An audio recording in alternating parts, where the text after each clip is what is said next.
Puis vraiment comme un milieu vertical qui articule et qui est projeté sur les angles, les charnières, les reliures de livres. Et bien sûr, là, vous allez me dire, mais les enfants autistes ont justement des stéréotypies avec ça. Oui, et ça nous indique à ce moment-là le niveau de construction de l'image du corps où ils sont arrêtés.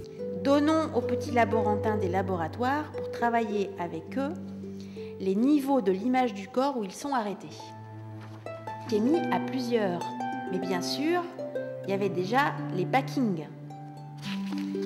Notre art thérapeute a commencé à travailler avec le petit laborantin du museau, du doigt pistolet, le virtuose du lancer franc, le spécialiste des ficelles.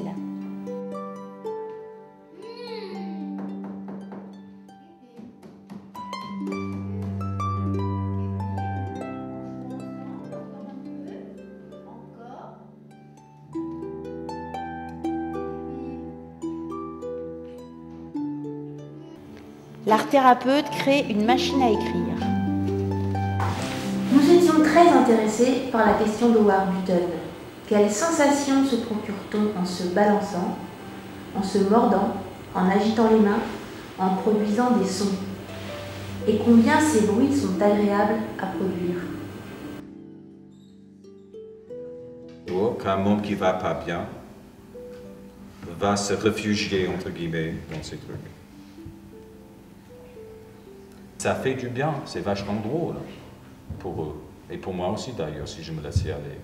Mais il se trouve que j'ai d'autres préoccupations. Il me semble que penser à partir des sensations corporelles et de leur transformation en concepts, idées et pensées, est un des principes de votre théorie. Didier Houzel à Frances Tostine dans Conversation psychanalytique. Mais nous ne partagions pas avec Howard Button l'idée que les stéréotypies présentent une qualité commune, celle de ne jamais changer. Elles ne changent pas si on ne trouve pas la façon de jouer avec et d'en faire un concept. Il semble bien que dans les expériences de communication précoce, il y a, tous ces boucles sonores dont on entendra beaucoup parler, mais il y a aussi les boucles kinesthésiques, c'est-à-dire qu'il y a un lancer, une image motrice qui part d'abord de la tension de la zone érogène.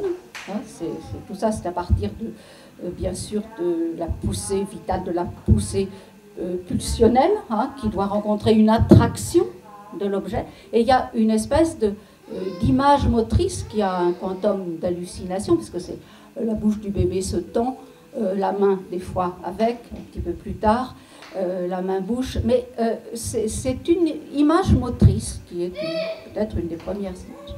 Et de même, le regard, dès qu'il y a un petit peu d'espace construit, se lancer, se lancer en même temps que la kinesthésie. Et ça va rebondir ou pas rebondir. Il faut que ça revienne, bien sûr. Sinon, cette tension, elle part dans l'espace. Et l'image motrice, elle part dans l'espace. Et la zone corporelle, en particulier au départ la zone érogène buccale, si elle part dans l'espace et que tout ça, ça ne rencontre pas un rebond, eh bien, vous avez une perte de la sensation du pourtour de la bouche.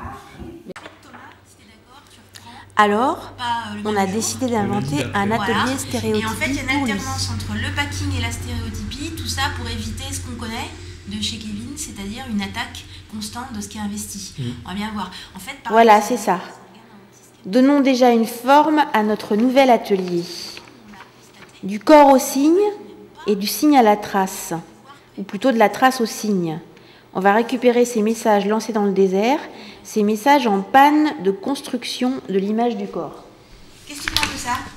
Qu'est-ce que c'est des nouveaux pictos? Ben ouais, on veut faire un atelier stéréotypie. Ça me paraît bien compliqué tout ça là. Ben oui, mais bon, j'aurais expliqué comment on voyait ça.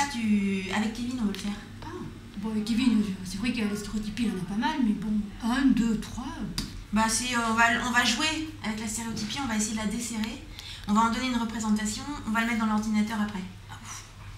Et puis on fera du packing aussi. Ça me paraît bien compliqué, d'autant plus que ce matin je jouais avec Kevin, Ouais. avec ses stéréotypies, avec une espèce de marionnette. Ouais. S'amuser à la lancer, je l'ai renvoyée en l'air 2 Oui, fois, bah, la troisième fois la rattraper. Ouais. Mais bon, on n'a pas utilisé le picto et puis c'était aussi bien. Oui, mais nous l'idée c'est de le faire tenir graphiquement et d'en donner une trace, si tu veux le faire passer en fait du corps à la trace au symbole. Mais chez Kevin, ce qu'il y a, c'est qu'il n'a pas envie, quand c'est pas le moment.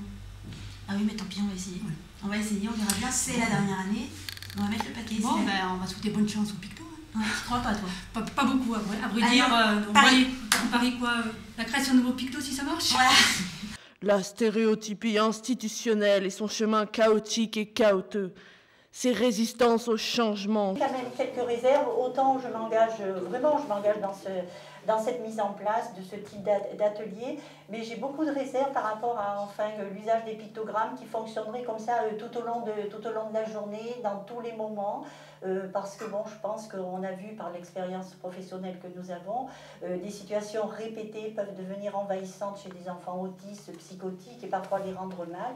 Et puis moi je pense aussi, mais même pour le personnel, quelque chose qui deviendrait comme ça un système établi, un peu robotisé, peut rendre fou à certains moments. Donc ça, c'est tes craintes. Ça, c'est mes craintes. Ouais. Ça, c'est mes craintes. Et nous, Sa pente anthropique qui est aussi la nôtre, son engluement dans le goudron. L'été, on a un fonctionnement quand même complètement différent. Et là, on se rend compte, moi je me rends compte, personnellement, de la difficulté d'utilisation du pictogramme. L'été, parce que le pictogramme engendre inéluctablement une certaine ritualisation. Oui. Donc, à partir de là, on a un fonctionnement d'été, par exemple, où il va falloir s'en détacher. Oui. Et nous, qu'est-ce qu'on propose à la place? Voilà. Mais on est un peu perdu dans un certain flou organisationnel et ça fait un vide structurel énorme pour les enfants. Alors si nous déjà, on ne sait pas trop ce qui s'est produit hier, on ne sait pas trop, tiens, comment va-t-on s'organiser, qu'est-ce qu'on va faire, on est tant, il y a tant d'enfants, on est assez nombreux, mais que leur proposer et tout. Si nous on est dans ce flou-là, les enfants le savent.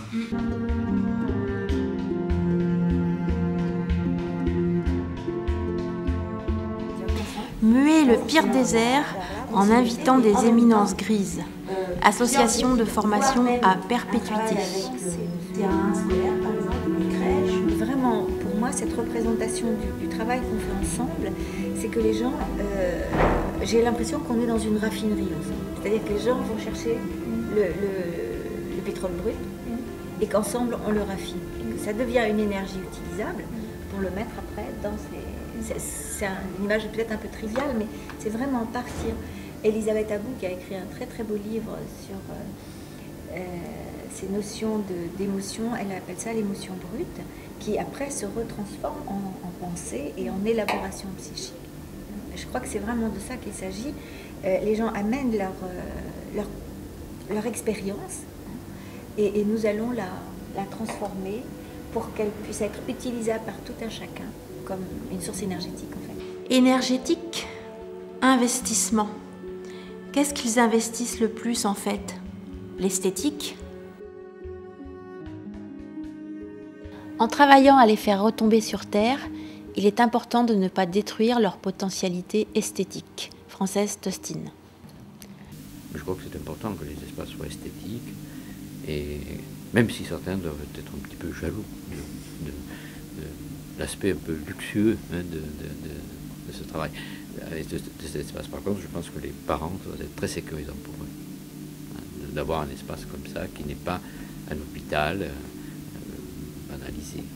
Alors mon expérience qui était un peu originale en 1977, c'est que l'administration à Bordeaux s'était étonnée que notre hôpital de jour ne soit pas abîmé par les enfants pour 3 ou 4 jours, qu'il ne fallait pas repeindre tous les ans, etc., que ce n'était pas tagué, etc. Et il semble que quand un espace est habité esthétiquement par les soignants, quelque chose de l'attaque de cet espace architectural par les malades est très facilement lu comme une attaque de quelque chose, d'une enveloppe du soignant, de tel atelier, etc. Et que donc on peut en faire une lecture avec l'enfant et que ça réduit en effet ces attaques un petit peu systématiques qu'on peut rencontrer en effet dans la psychose, dans l'autisme, surtout dans la psychose, l'attaque du matériel, etc.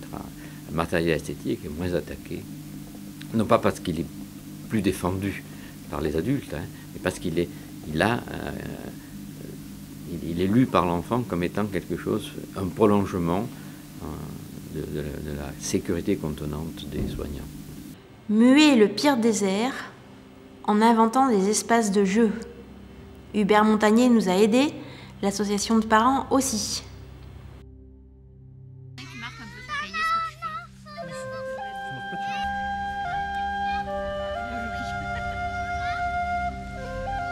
Ça fait assez moderne quand même.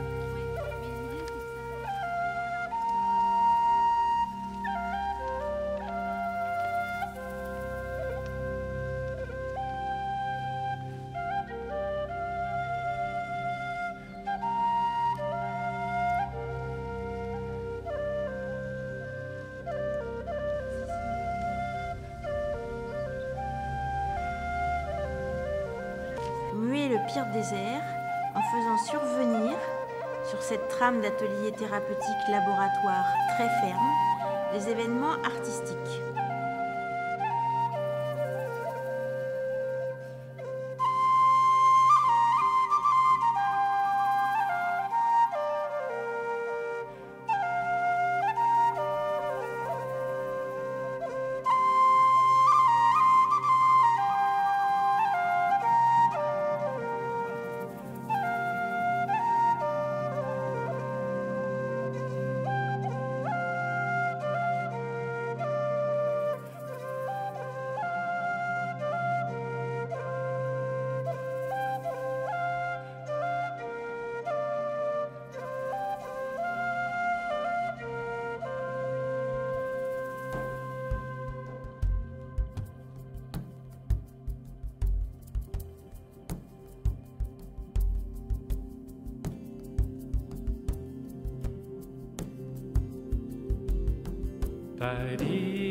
Nous n'allons pas les dépouiller de leurs moyens de réconfort et de protection sans avoir quelque chose de mieux à leur offrir.